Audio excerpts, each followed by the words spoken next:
বইটা বুক হচ্ছে না আর কি, প্রায় 6 মাসের বেশি হয়ে গেল। সমস্যা তো হচ্ছে, অনেকদিন গ্যাস না পাইলে সমস্যা হবে না, সমস্যা হচ্ছে। করা ছিল তাদের এখন করতে হচ্ছে না, কিন্তু যাদের করা নেই তাদের করা হচ্ছে। আগামী 16ই আগস্ট থেকে রান্নার গ্যাসের নিয়মে বড়সড় পরিবর্তন আনতে চলেছে রাষ্ট্রায়ত্ত তেল সংস্থাগুলি। নতুন নিয়ম অনুযায়ী গৃহস্থলী 14.2 কেজি রান্নার গ্যাসের গ্রাহকদের জন্য ইকেওয়াইসি করানো বাধ্যতামূলক করা হচ্ছে। নির্ধারিত সময়ের মধ্যে ইকেওয়াইসি না করালে পাওয়া যাবে না সরকারি ভর্তুকি। গ্রাহককে সিলিন্ডার কিনতে হবে সম্পূর্ণ বাজার দরে। বর্তমানে রাজ্যে গৃহস্থের 14.2 কেজির এলপিজি সিলিন্ডারের দাম 968 টাকা, কিন্তু ভর্তুকি উঠে গেলে গ্রাহকদের একটি সিলিন্ডারের জন্য গুচ্ছের প্রায় 1700 থেকে 2000 টাকা পর্যন্ত খরচ করতে হবে। উজ্জ্বলা যোজনা এবং সাধারণ গ্রাহক উভয়ের ক্ষেত্রেই এই নিয়ম প্রযোজ্য হবে। এই ক্ষেত্রে কোনো ভর্তুকির টাকাই আর ব্যাংক অ্যাকাউন্টে জমা পড়বে না। গ্যাস বুকিং এর জন্য যেসব গ্যাসের যে কাউন্টারগুলো রয়েছে সেখানে কিন্তু সাধারণ মানুষের ভিড় উপচে পড়ছে।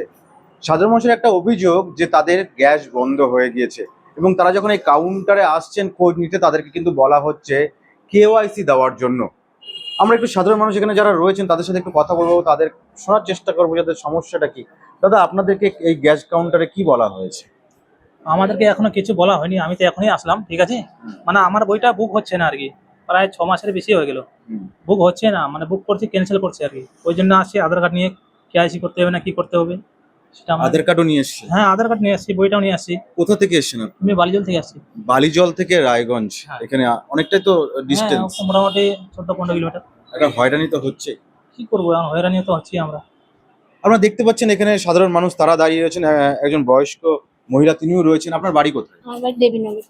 কি বলা হয়েছে আপনি এখানে এসেছেন? আমাকে বলছে আধার কার্ড, তারপরে ভোটার কার্ডের এগুলা জেরক্স আর যেগুলা অরিজিনাল ওগুলা নিয়ে এখানে আসতে বলছে। তাই আসলে আমার গ্যাস মানে 1 বছরের বেশি হলো, বুক হয় না, গ্যাসও পাই না, এই জন্য আসছে। এই যে কেওয়াইসি দিতে হচ্ছে আপনাদের, আপনাদের বলা হচ্ছে গ্যাস পাচ্ছেন না, এটা সমস্যা তৈরি হচ্ছে না? সমস্যা তো হচ্ছে, অনেকদিন গ্যাস না পাইলে সমস্যা হবে না, সমস্যা হচ্ছে। না, সমস্যাটা কিন্তু স্বাভাবিক বিষয়। তার কারণ যে গ্যাস নিত্য প্রয়োজনীয় দরকার সাধারণ মানুষের, সেই গ্যাস কিন্তু অনেকে পাচ্ছে না। তাদেরকে পরিষ্কার বলা হয়েছে কেওয়াইসি জন্য তাদেরকে আসতে বলা হয়েছে এবং অনেকে আধার কার্ড নিয়ে তারা আসছেন। এই সমস্ত সবাই কিন্তু এখানে যারা রয়েছেন তারা প্রত্যেকেই কিন্তু আধার কার্ড নিয়ে এই গ্যাসের যে কাউন্টার রয়েছে, ডিস্ট্রিবিউটারের যে জায়গা রয়েছে সেখানে কিন্তু তারা গ্যাস নিতে আসছেন। কিন্তু এই যে সমস্যাটা, আমি তো এখানে যিনি রয়েছেন, যিনি কাউন্টারে বসে রয়েছেন তার সাথে একটু কথা বলবো। এই যারা আসছেন তাদেরকে কি মূলত আর তারা কিসের জন্য আসছে? হ্যাঁ, কেওয়াইসি করার জন্য আসছে, কেওয়াইসি জন্য। এইটা কবে, কারণটা কি? এটা কি নতুন করে করতে হচ্ছে? হ্যাঁ, যাদের আগে করা ছিল তাদের এখন করতে হচ্ছে না, কিন্তু যাদের করা নেই তাদের করা হচ্ছে। নাহলে তো বুকিং করতে অসুবিধা হচ্ছে, ডিএসসি নাম্বার ঢুকতে অসুবিধা হচ্ছে। সাম্প্রতিক ইরান আমেরিকা উত্তেজনার আবহে কেন্দ্র এলপিজি বিক্রিতে নিয়ন্ত্রণ আনলেও তেল সংস্থাগুলি প্রতিদিন বিপুল ক্ষতির মুখে পড়ছে। সংসদে সম্প্রতি জানানো হয়েছে, দিল্লিতে যে সিলিন্ডারের দাম 942 টাকা তা প্রকৃত বাজার দর হওয়া উচিত 1695 টাকা। এই আর্থিক লোকসান সামাল দিতেই এই কঠোর পদক্ষেপ। উত্তর দিনাজপুর জেলা তথা রায়গঞ্জের ডিস্ট্রিবিউটরদের সূত্রে জানা গিয়েছে, এখনো অনেক গ্রাহকের ইকিউআইসি বাকি রয়েছে। ঠিকানা পরিবর্তন, মূল গ্রাহকের মৃত্যু কিংবা অবহেলার কারণে অনেকেই এই প্রক্রিয়া সম্পন্ন করেননি। জানা গিয়েছে, ডিস্ট্রিবিউটরের অফিসে গিয়ে সরাসরি কিংবা মোবাইল অ্যাপের মাধ্যমে ইকেওয়াইসি করানো সম্ভব। অ্যাভেলেবল আছে, কিন্তু এখন একটা সিস্টেম তৈরি হয়েছে, সেটা হচ্ছে যে সমস্ত কাস্টমারের ইকিউআইসি কমপ্লিট নেই তাদেরকে আমরা গ্যাস দিতে পারছি না।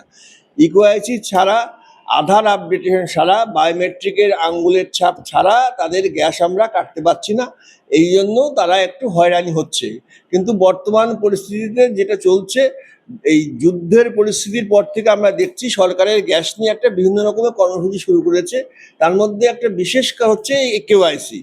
আমরা দেখলাম বিগত কিছুদিন আগে যে সরকারিভাবেই হোক বা কোনো একটা পেপারে দেখলাম যে বলছে যে সমস্ত কাস্টমাররা ইকেওয়াইসি করবে না তাদের জন্য যদি গ্যাস নিতে হয় তাদেরকে এই ঘরোয়া অর্থাৎ ডোমেস্টিক গ্যাস তারা নিতে হলেও তাদের বাণিজ্যিক দাম হিসেবে তাদের দাম দিতে হবে, অর্থাৎ প্রায় 2000 টাকার কাছাকাছি সিলিন্ডার তাদের কিনতে হবে। তা আমরা জনসাধারণের কাছে এটা যেহেতু কোনো সরকারি নথিপত্র আমাদের কাছে এটা নেই, এটা আমরা বলতে চাই না, কিন্তু আমরা জনসাধারণের উদ্দেশ্যে এটা বলতে চাই যে সরকার যখন একটা প্রকল্প হাতে নিয়েছে ইকোয়াইসি ছাড়া গ্যাস দেবে না, আগামীতে কি করবে সেটা আমরাও বলতে পারছি না, কোনো লিখিত যেহেতু আমরা পাচ্ছি না এখন পর্যন্ত। কিন্তু আমরা বলবো জনসাধারণকে যে ইকোয়াইসিটা যেন তারা সবাই করে। কিছু মানুষের একটা বদ্ধমূল ধারণা ছিল যে আমরা সাধারণত 80 টাকা ভর্তুকি 79 টাকা ভর্তুকি এটা নেবো না, কেওয়াইসি আমরা করবো না। কিন্তু এটা ব্যাপার সেটি ভর্তুকির প্রসঙ্গ নয়। আমরা দেখছি যে আগামীতে হয়তো আরো বড় সমস্যার সম্মুখীন কাস্টমার হতে পারে গ্যাসের একটা এই ডোমেস্টিক গ্যাস ব্যবহারের দামটা নিয়ে। তাই আমরা বলবো যে প্রত্যেক গ্রাহক যেন এই ইকোয়াইসিটা সময় মতো, মানে সময় তো শেষ হয়ে গেছে, তবুও যেন এসে এইগুলো কাজ করে। এবং আমাদের যাদের কাস্টমারে ইকেওয়াইসি করা হয়নি, ইকেওয়াইসি বলতে আধার কার্ড দিয়ে একটা ফিঙ্গারপ্রিন্ট আর নাহলে ফেস দিয়ে একটা ইকেওয়াইসি ভেরিফিকেশন করা হয়, যেটা যাদের করা নাই তাদেরকে 16 আগস্টের ভিতরে করতে হবে। আর যদি ওরা 16 আগস্টের ভিতরে না করে তাহলে কিন্তু যে দামে গ্যাস পাচ্ছে তার থেকে বেশি দাম পড়বে গ্যাসে ওনার। আপনি 2 মাধ্যমে করতে পারেন, একটা আপনি অফিসে আমাদের আসতে পারেন, অফিসে হয়ে যেতে পারে, আর নাহলে ইন্ডিয়ান অয়েল 1 অ্যাপ বলে অ্যাপ আছে, ওখানে ইনস্টল করে বাড়িতে বসে নিজে করতে পারে। তার জন্য ইউটিউবের লিঙ্ক একটা আমরা প্রত্যেক কাস্টমারকে হোয়াটসঅ্যাপের থ্রু পাঠানো হচ্ছে, আপনি হোয়াটসঅ্যাপের লিঙ্কটা পাই যাবেন, ওখান থেকে নিজের ভাবে করতে পারেন। কোন যাদের কাছে মেমো পাচ্ছেন, ক্যাশ মেমো তো নিচে লেখা আছে, কাদের ইকেওয়াইসি ডিউ আছে, যাদের ডিউ লেখা আছে ওদের করতে হবে। আর নালে ওরা হোয়াটসঅ্যাপে SMS পাচ্ছে যাদের ডিউ আছে, এটা নিয়ে আসতে ওনাকে আধার কার্ড নিয়ে আসলে আমরা হলে ওনার ফিঙ্গারপ্রিন্ট নিব, আর নাহলে ফেসের রেটিনা নিয়ে, চোখের রেটিনা নিয়ে ওনার ইকেওয়াইসি কমপ্লিট করবো। 16 আগস্ট লাস্ট লাইন আছে, কিন্তু আমরা রিকোয়েস্ট করবো যত তাড়াতাড়ি হোক করে নেন, কিন্তু ডেডলাইনের মধ্যে সার্ভার প্রবলেম হতে পারে, তখন নাও হতে পারে। এই জন্য যত তাড়াতাড়ি হোক আজকালের ভিতরে আসে ইকেওয়াইসি করে যান।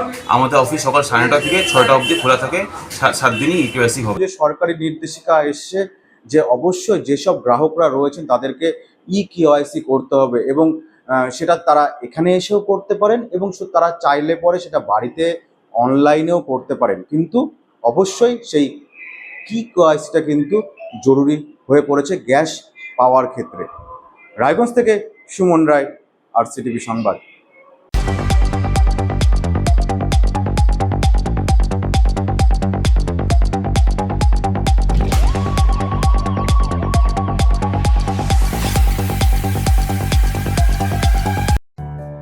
ভুবনেশ্বর এইমসের চিকিৎসক বর্তমানে রায়গঞ্জ গভর্নমেন্ট মেডিকেল কলেজ ও হাসপাতালে কর্মরত। যে কোনো ধরনের ব্যথা ও প্যারালাইসিস নিরাময়ে বিশেষজ্ঞ ডক্টর স্বরূপানন্দ মণ্ডল এখন বসছেন রায়গঞ্জে একমাত্র নিউ বেঙ্গল মেডিকেলে। রিহ্যাবিলিটেশনে স্ট্রোক পেশেন্ট এক সাইডে কাজ করছে না, প্যারালাইসিস 2টো পা কাজ করছে না, বা জিবেস 4টে হাত পা কাজ করছে না, এদের জন্য আমি রিহ্যাবিলিটেশন করি। আমি এইমসে ছিলাম, আমি এইমস থেকে এখানে অ্যাসিস্ট্যান্ট প্রফেসর HOD হয়ে রায়গঞ্জ মেডিকেল কলেজে আছি। একদম বিনা অপারেশনের মাধ্যমে যেগুলো আপনার পা ঝিমঝিম করছে, হাঁটতে পারছে না, বা ঘাড়ের ব্যথাগুলো ঝিমঝিম করছে, বিনা অপারেশনের মাধ্যমে ট্রিটমেন্ট করা হয়, এগুলো আমি করেছি। আর এখন রায়গঞ্জবাসীর জন্য আমি সেই ট্রিটমেন্টটা আমি নিয়ে এসেছি এখানে। আমাকে নিউ বেঙ্গল মেডিকেলে আমাকে পাবেন। আমার সাথে কন্ট্যাক্ট করতে হলে নিউ বেঙ্গল মেডিকেলে যোগাযোগ করুন। যে কোনো রকম হাঁটু ব্যথা বা গোড়ালি ব্যথা বা যে কোনো জয়েন্টের ব্যথা আমি এখানে ট্রিটমেন্ট করি, আর আপনি অবশ্যই উপকৃত পাবেন এখানে। Wheel chair, scratch, walking stick সহ অন্যান্য প্রয়োজনীয় সিনিয়র সিটিজেনদের জন্য আধুনিক সরঞ্জামও এখানে পাওয়া যায় সুলভ মূল্যে।